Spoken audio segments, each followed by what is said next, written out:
Assalamualaikum warahmatullahi wabarakatuh. Perkenalkan, nama saya Faiza Putri Syakbanur dengan NIM 211042244 dari kelas KBI.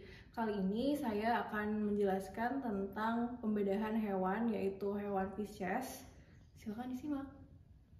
Pada tubuh ikan terbagi menjadi 3 bagian kepala, bagian badannya, dan bagian ekornya. Bagian kepala disebut kaput, bagian badan disebut tulunkus, dan bagian ekor disebut paudal.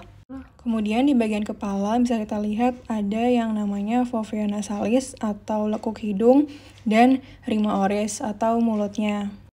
Kemudian di kepala ada matanya atau organon visus dan tutup insang atau apparatus opercularis. Nah, pada tutup insang itu ada bagiannya lagi, ini namanya radii branchiostegi. Kemudian kalau yang ini namanya suboperculum, dia ada di bawah opercularisnya tadi. Pada ikan nila merah ada sirip ekor atau pinna caudalis, lalu ada sirip anal atau pinna analis, sirip dubur, kemudian ada sirip punggung atau pinna dorsalis. Kemudian ada satu pasang sirip dada atau yang namanya pinna pectoralis, depan dan belakang. Kemudian pinna pectoralis, kemudian ada yang terakhir sirip perut, satu pasang sirip perut atau pinna ventralis.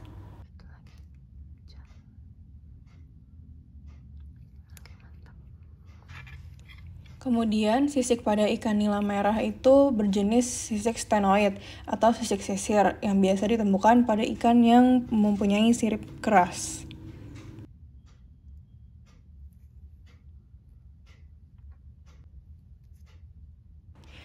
Berikutnya pada ikan nila merah ini adalah garis yang disebut lineal lateralis.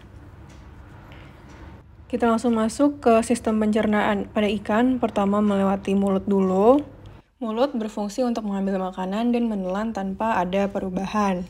Kemudian dari mulut lanjut ke esofagus atau kerongkongan yang terletak antara faring dan lambung yang berfungsi untuk menyalurkan makanan dari mulut ke lambung. Kemudian ada lambung. Lambung merupakan tempat pengumpulan makanan sebelum dicerna dengan sebenarnya, yang memiliki fungsi menyimpan makanan-makanan dalam jumlah yang besar setelah selesai makan.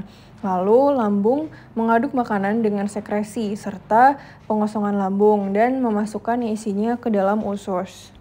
Kemudian ini adalah usus pada ikan. Usus merupakan tempat penyerapan utama dari makanan yang telah diolah di lambung. Berikut adalah organ yang terletak dekat pada sistem pencernaan pada ikan. Yang pertama adalah hati atau hepar yang berfungsi untuk menghasilkan empedu. Kemudian yang warna hijau itu adalah kantung empedunya. Kantung empedu tersebut berfungsi untuk menampung cairan empedu. Dan jika organ ini pecah, maka akan membuat seluruh isi tubuh ikan menjadi pahit. Ini adalah bagian ginjal dari ikan. Dari sini sampai ke sini. Ada di dalam sini. Fungsi ginjal pada ikan adalah untuk menyaring sisa proses metabolisme dan untuk mengambil zat-zat yang masih diperlukan oleh ikan. Kemudian, pada ikan di dekat sistem pencernaan ada yang namanya gelembung renang atau pneumatosit, yang berupa kantong selaput yang berisi campuran gas dengan tekanan yang berubah-ubah.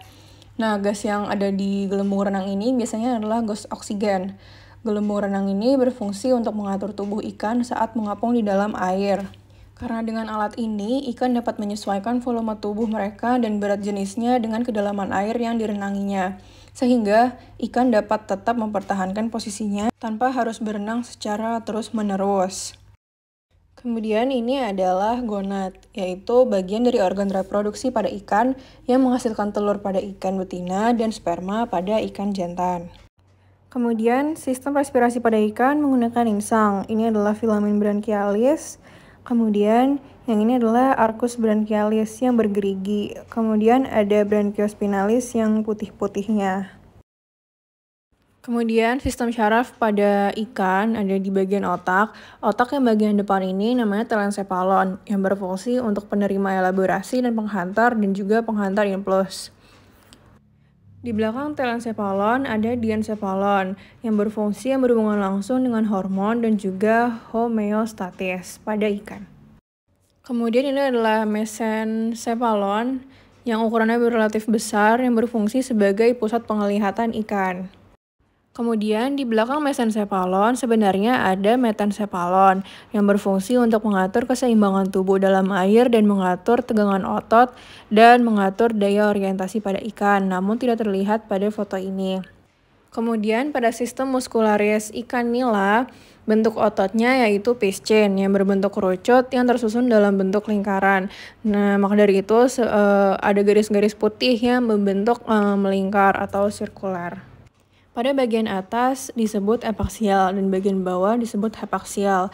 Kemudian pada bagian atas ada otot yang disebut supracarinalis dan di bawah otot infracarinalis. Kemudian di bagian tengah disebut sentrum atau sendi pada ikan. Kemudian ada garis yang membelah secara vertikal yang disebut septum verticale dan garis yang membelah secara horizontal yang disebut septum horizontale. Kemudian pada otot ikan terdapat garis pembungkus di tepi yang disebut mioma, dan di dalam mioma tersebut terdapat miomer. Nah, pada tepi yang di pinggir ada namanya otot musculus lateralis superficialis.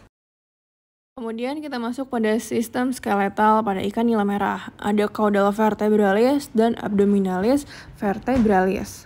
Kemudian ada tulang bagian atas disebut spina neuralis dan bagian bawah spina hemalis.